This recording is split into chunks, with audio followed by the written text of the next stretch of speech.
It was close to 1 a.m., and I was driving through the quiet, rain-drenched roads of Lutyens, Delhi after leaving a friend's housewarming party in Yorbag.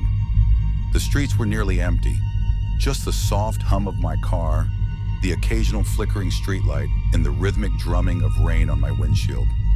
Just as I passed a roundabout near India Gate, I noticed her, a woman standing under a malfunctioning streetlight, dressed in a completely soaked white sari.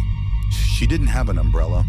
Her long black hair hung over her face, and her bare feet were planted directly at the edge of the sidewalk. She wasn't moving, not shivering, not even looking up. Something about her presence made the air in my car go still. I slowed down. She looked out of place. There are many people in Delhi, but something primal told me not to approach her. Still, I rolled my window down a bit and called out, "Madam, are you okay? Do you need help?" She didn't respond. She didn't move. Then, my car radio, which had been turned off the entire time, suddenly came to life. A loud burst of static shattered the silence, nearly making me swerve.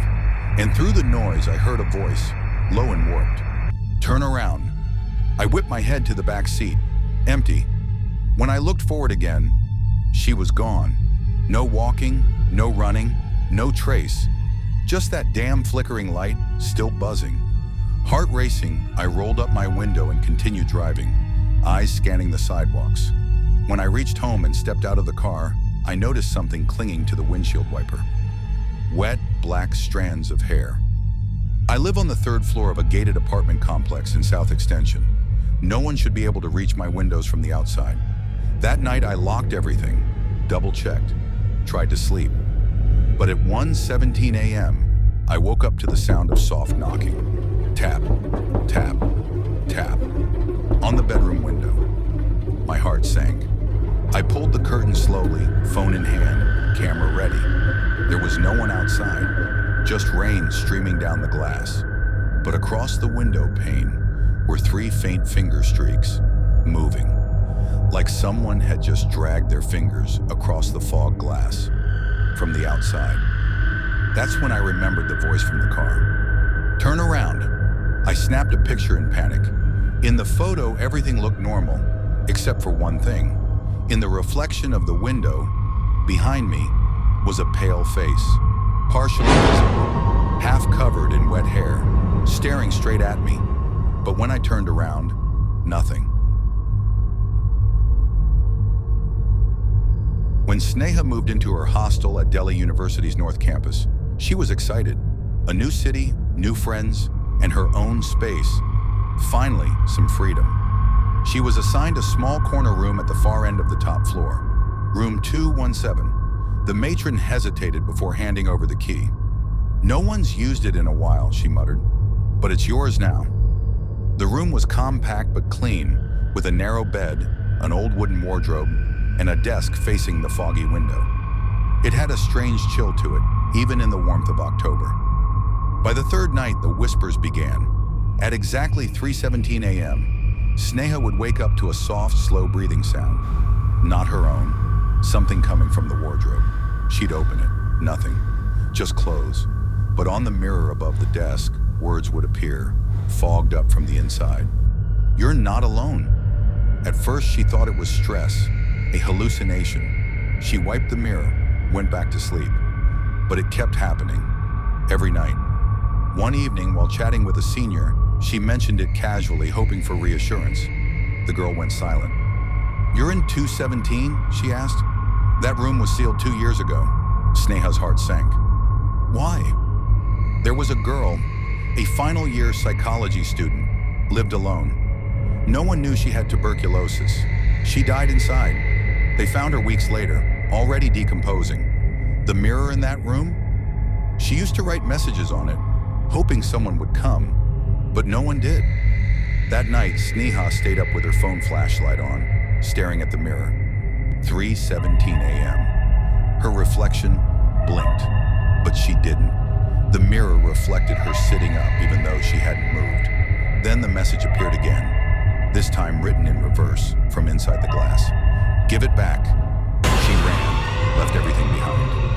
When she returned with staff, The mirror was shattered, the wardrobe door open, and a black and white photo on the bed. Sneha didn't own any black and white photos.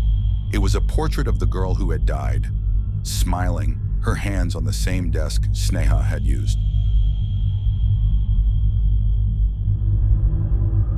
It was 10:45 p.m. when Ananya boarded the last women's coach on the Yellow Line at Sakit Station.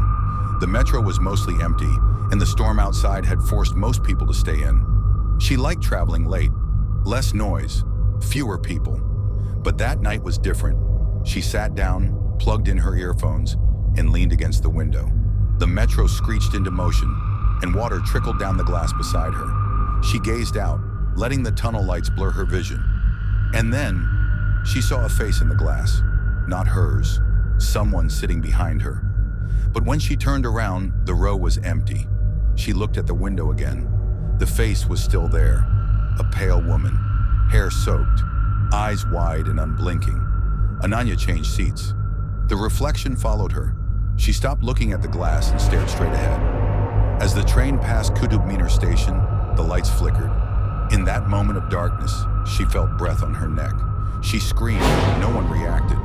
There were only two other people, both seated far away. One glanced at her briefly, then turned away. She got down at Chhatarpur, rushed out, and ran to the station office.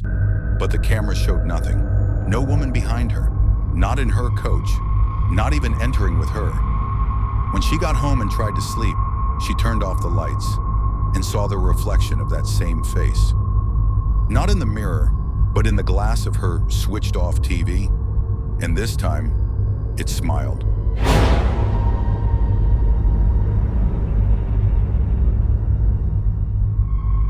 It had been raining nonstop in Mehrauli for 2 days.